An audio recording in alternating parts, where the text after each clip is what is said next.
Hi everyone, I'm Katie de Jong at Whispering Heart, and I thought I would do a bit of a different video post today because it's beautiful weather here in South Korea where my family and I are based at the moment. It's chilly, but the sun is shining, and I wonder if you can see I'm down at the beach. My husband has got the children for a little while, so I have a little bit of time to talk to you about my latest blog post. We live in this beautiful bay here in South Korea. We're very blessed to be able to spend, we've been here for three and a half years now, and we have another 6 months to go. While my husband works on a project here, and then we're relocating back to Perth in Australia. So my post this week is about 10 ways to soothe and nourish your soul. And given that most of these are to do with reconnecting with nature, I thought it would be fitting to do it outside in nature here. The post this week is inspired by a book that I recently read called Medical Medium by a guy called Anthony William. Anthony is a psychic channel, you could say, for medical advice. He's the go-to healer for people like Gwyneth Paltrow and Naomi Campbell and some other famous people. At age 4, Anthony he shocked his family at the dinner table by suddenly saying that his grandmother had lung cancer. At that time she was symptom-free, and they couldn't believe it, but the medical test confirmed the diagnosis. So they figured out fairly early on that he had a gift for intuitively reading people's physical well-being, and he's now a medical medium. He calls himself, channeling medical advice for people. Now, the thing I loved about his book was that he at the very end of the book, he talks about, well, the first 90% of the book is about all the things you can do to eat better, eat more healthy, more nutritious, and avoiding all the toxins and things in our diet these days that are really not good for our health. Right at the end, he talks about how in addition to doing all those things, you also really need to soothe and nourish your soul, because it's such an important part of our emotional health and well-being, and physical health and well-being. There is a direct link between how emotionally well we feel and how physically well we feel. So I wanted to share with you these 10 tips of his for soothing and nourishing your soul. Some of them were new for me, and I've been trying a couple of them out while I can. They don't take long, and the effects are really profound on your state of well-being. So the first one, as you can imagine, is meditation. Such a powerful tool for soothing and nourishing your soul. I keep looking up here because there's hikers walking past. Meditation, of course, is such a powerful way for quieting the mind, for helping your nervous system relax. If you're someone who's tried meditation and found it a bit frustrating, because of the inability to keep your thoughts quiet and focused, you're not alone. Many of us struggle with this, and it's something that takes it's a spiritual muscle, you could call it. We need to practice it like any other muscle, and it gets better and easier with time. But it is such a profound tool for soothing your nervous system, and hence your overall physical and emotional well-being. The second one that he recommends, that Anthony William recommends, is waves on the beach. Now, if you can imagine that there's a technique he suggests, and he says that every wave that you see coming into shore, if you imagine that each wave, I'm just trying to show you a wave here, see if you can imagine it while I'm talking. Imagine that each wave is cleansing your soul. It's taking some impurity or negative thought or negative feeling, and as the wave recedes, it's taking it out to sea and cleansing you. Each time a wave comes in, imagine it cleansing you and purifying you as the wave recedes.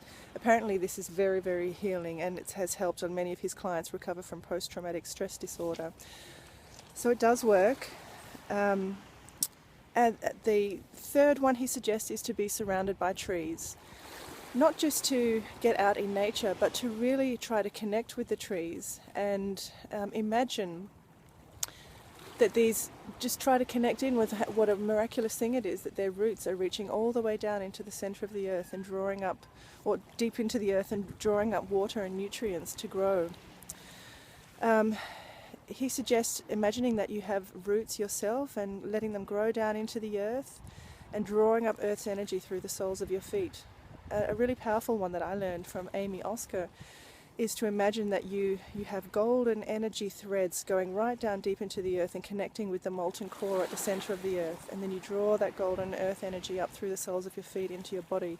It's a beautiful grounding exercise which strengthens and fortifies your soul in many different ways.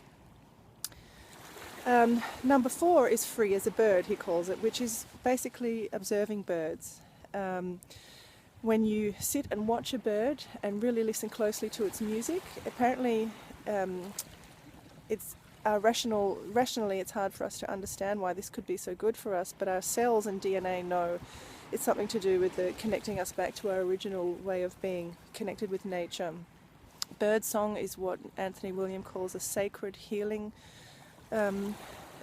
phenomenon. So just listening and tuning into the song of birds is incredibly soothing and healing. The next one, number 5, is bee watching, and this is another thing which our rational mind can't really comprehend, but if you watch bees as they flit from flower to flower, pollinating and soaking up the sunshine, apparently they have a very healing frequency that resonates with the earth, and just tuning in and watching bees is very healing. The next one is collecting stones. If you're on the beach and you find some stones that feel that grab your attention, he suggests picking one up, holding it, and imagining that there's a thought or feeling you want this stone to heal for you. Say it's anger or guilt or shame. You can take the stone home. He suggests putting it by your bed, becoming friends with the stone. And when you feel like it's done its work intuitively, come down to the beach, put it back in the water, and let the water purify the stone and yourself as you walk away. The next one, number 7, is sunbathing. He says that soon science will catch up with the incredible number of ways in which sunshine is so good for our body and soul. And he says just take a look at pets who always find a way to curl up in the most sunny spot of the house and just soak in the sun's rays. If you can do this, it's very nourishing for your soul. Picking fruit is another one apparently, and he says even if you just do this once in your life, it can be very powerful. Because when you pick a living fruit off a tree, at that moment the fruit is connected to the nutrients and soil and the power of the earth, and that also creates a connection between you and the center of the earth.